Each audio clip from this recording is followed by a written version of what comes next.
Hey everybody, I'm back for a short presentation on topic 3.8 and 3.10. 3.8 is on representations of solutions and 3.10 is on solubility. These topics align closely with 3.7, which we just covered on molarity and concentration, so I figured I'd tie them both together. 3.9 is a separate topic I'll cover in a different lesson. So 3.8, for representation of solutions, you need to be able to use particle models, so particle diagrams, to represent interactions between components and concentrations of components. So particle diagrams were pretty big in the past couple of years on AP Chemistry.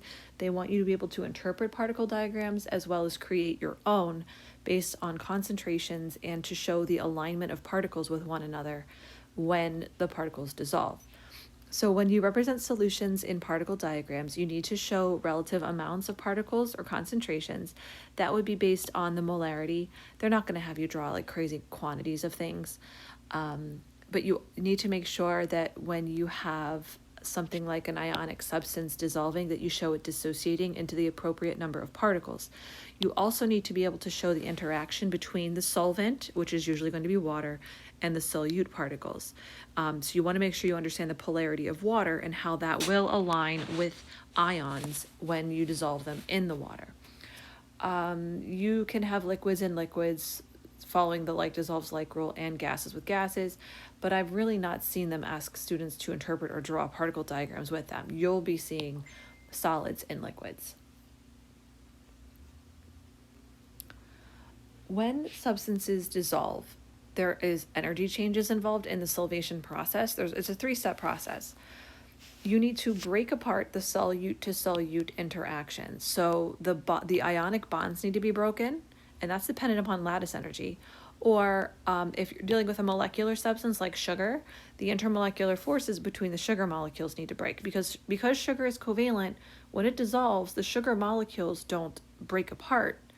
The molecule and its neighbor molecule separate from one another. Okay, so make sure you understand that ionic substances, the ionic crystal, will dissociate into its constituent ions, but for molecular substances, the molecules you don't break the covalent bonds apart, you're just breaking the intermolecular forces that exist between the molecules. This takes energy. Anytime you're breaking something apart, it's going to take energy and be an endothermic process. You also need to break apart the solvents to allow the solute to mix within it. So those solvent to solvent interactions, if you're talking about water, for example, for water, it would be hydrogen bonding that you'd have to break apart in order to get that solute to fit within. Because you're breaking things apart, that's also going to be endothermic. The third thing you have to do is form an interaction between the solute and the solvent. This could be a dipole-dipole attraction if you are dealing with some polar molecule dissolving in water, like sugar, for example. It could be London dispersion forces if your solvent and your solute are both nonpolar, or it could be an ion-dipole interaction. That would be when your ionic substance dissolves in water. That process, because you're forming a connection here, that's going to be exothermic. So for each step, just like with bonding, for each step, you want to think barf. Anytime you're breaking something, it's going to absorb energy and be endothermic. Anytime you form something, it's going to release energy and be exothermic. This diagram here shows the solvation process of sodium chloride. So sodium chloride's an ionic crystal, so you have this alternating sodium and chloride network that when the water molecules come in contact with it, the polar water molecules, the water molecules are so polar that they're able to overcome the lattice energy that's holding those ions together, and it's able to rip them apart. When those ions get ripped apart, they now become incorporated within that solvent or within that water. So you see how the sodium ions, you see how the water molecules are facing the sodium ions versus the way the water molecules are facing the chloride ions? That's because of the polarity of the water molecule. The oxygen end of the water molecule is the partially negative end because that has the higher electronegativity.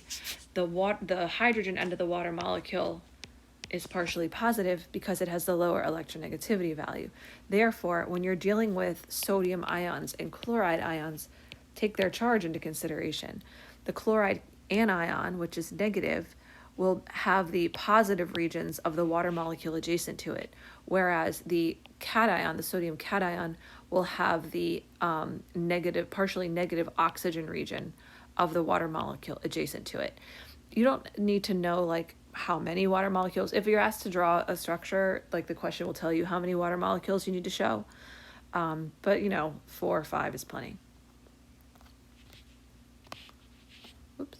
So this sample example, in the space provided, show the interactions of the components of a 1 molar calcium nitrate solution and water by drawing a particle diagram representing the different particles present in the solution. So we need to show the correct proportion of ions, the correct alignment with the water, and the ion dipole interactions. Okay, so I'm going to zoom this in, and I'm just going to write the formula again over here. So calcium nitrate is ionic, right? We have the calcium positive 2 ions, and we have 2 -1 nitrate ions. So when we put calcium nitrate into water, that will dissociate. So we will have, don't worry about sizes and shapes and stuff. Sometimes they'll give you a key. So every time one of the calcium nitrate units breaks apart, it will yield 1 calcium and 2 nitrates. And again, that's just based on the quantities that are in the formula. Okay, so you would have to show that in a 1-to-2 ratio. It said a 1 molar solution, so I'm representing this as like 1 mole of calcium nitrate per liter of solution. Now I'd need to show my water molecules. Usually they'll give you in like a box, like in a key, it'll say like, here's what the water molecule looks like. So you need to know that this is the hydrogen end and this is the oxygen end, and you need to know the charge distribution there. So we would need to draw the oxygen end of the water molecule adjacent to the calcium ion because the oxygen end is partially negative, and we would have to make the hydrogen portion of the water molecule adjacent to the nitrate ions that are in our solution. Again, it would be specific in a question if it wants you to do a particular quantity. What you don't want to do, and I'm going to do this in red, what you do not want to do is play coy and be like, I'm not really sure which way the water aligns, so I'm just going to put both parts right next to it and you be the judge of that. Like, that is a no-no. Make a decision, right? Know your stuff. Don't try to fudge your way through it. Okay, so that's how you make particle representations of solutions. Pretty simple stuff. You need to make sure you do your quantities properly, your alignment properly. Oh, the ion dipole interaction, that would just be here. The ion is the calcium ion, the dipole is the polar water molecule. So here, that's good enough for showing the ion dipole interaction. If you wanted to leave a little gap in between the water molecule and the ion, that would be fine too. So that's 3.8. 3.10, super quick, because I actually covered a little bit of this in 3.7 when I reviewed solution terminology. This has to do with solubility. You need to be able to explain the relationship between the solubility of ionic and molecular compounds in aqueous and non-aqueous solvents and intermolecular interactions, and the degree to which a model or representation describes the connections between them. Basically, here you're dealing with like dissolves like. That's really it. For solubility, polar solvents will dissolve polar solutes and a lot of ionic stuff too. So I remember that polarity of a bond is a spectrum, right? Where you have extremely non-polar bonds and up to ionic, and then polar is kind of like this gray area in between. There's no real dividing line. We tend to say that for non-polar bonds, you'll have the same non-metal. Polar, you'll have different non-metals and they share unequally. And ionic, you'll have a metal and a non-metal. The reason for the different classifications is because of the differences in their electronegativity values, but there's no real cutoff between one and the other. So since we're going to consider like ionic solutes, they're charged, so they're going to mostly dissolve in water. A non-polar solvent will dissolve a non-polar solute because there's no permanent dipole. They could just mix together. It would be like taking 2 different bags of marbles and shaking them together. And also, if you have a large non-polar molecule, so if you have a very large symmetrical molecule, it would be highly polarizable because of its large electron cloud. So it could be slightly soluble in a polar solvent because the polar solvent would induce a polarity situation on that large nonpolar molecule because of its high polarizability. This infographic, this is a great website. I think I might have mentioned this to folks before, Compound Interest. They make infographics on all different things in chemistry. It's just kind of cool to scroll through them because they're easy to understand, and it's kind of like, oh, I never thought about that. But polarity and solubility is extremely important with vitamins. If you're into like being a dietitian or nursing or anything involving human physiology, you're going to learn all about the different vitamins and if they're water soluble or fat soluble. Water soluble vitamins versus fat soluble vitamins is just based upon their molecular polarity, because water is polar and fats tend to be nonpolar. So water soluble vitamins will dissolve in water and fat soluble vitamins will be stored in fat. So it's not possible for you to overdose on a water soluble vitamin. This is blurry and I apologize for that. I thought it was clearer when I imported it. But something like vitamin C, it's hard to see here, it's annoying. Vitamin C has these OH groups on it, ascorbic acid. So it can form hydrogen bonds, right? You have this carbon, oxygen, hydrogen situation. And as soon as you have a molecule containing hydrogen adjacent to either oxygen, fluorine, or nitrogen, it's able to form hydrogen bonds with other stuff that's doing the same situation.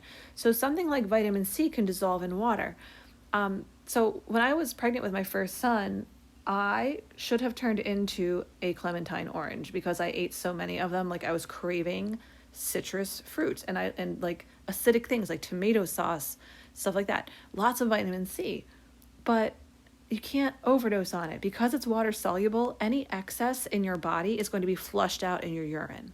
But something like a fat soluble vitamin, like if you look at vitamin E here, vitamin E here doesn't have a large polar regions. You can see this large non-polar region here.